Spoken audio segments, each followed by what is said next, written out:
আকাশ ছোঁয়া দামের কারণে সাধারণ মানুষের পাত থেকে ইলিশ উঠে গেছে অনেক আগেই। ভরা মৌসুমেও ইলিশ খেতে পান না দেশের মানুষ।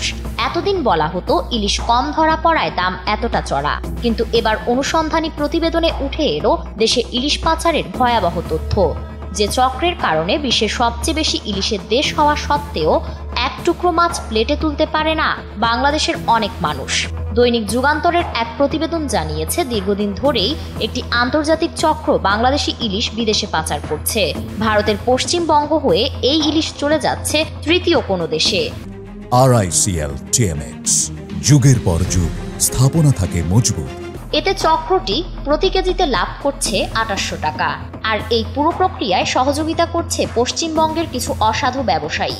আর এভাবে পাচারের কারণে বাংলাদেশ থেকে বৈধভাবে রপ্তানি প্রায় বন্ধ হয়ে গেছে।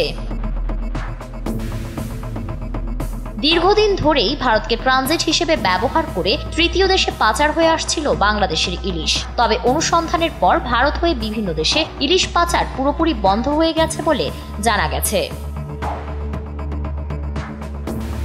বেনাপোল ফিশ কোয়ারেন্টাইন বিভাগের কর্মকর্তা আকসাদুল ইসলাম জানিয়েছেন, রোববার থেকে মঙ্গলবার পর্যন্ত বৈধভাবে 1 কেজি ইলিশও সীমান্ত পার হয়নি।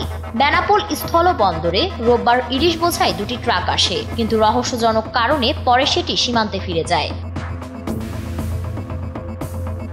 কলকাতার মাছ ব্যবসায়ীরা জানিয়েছেন, বহু বছর ধরে এই সিন্ডিকেট তাদের কার্যক্রম চালিয়ে যাচ্ছে।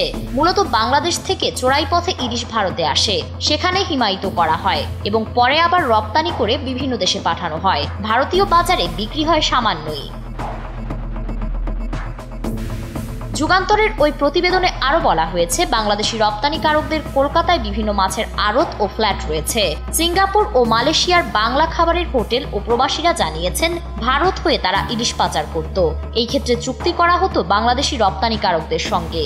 তবে ভারতীয় ব্যবসায়ীরা এই অভিযোগ অস্বীকার করেছেন।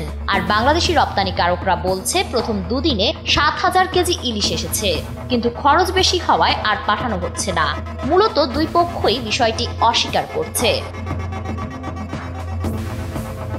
ফারিন রহমান প্রীতি, NPV।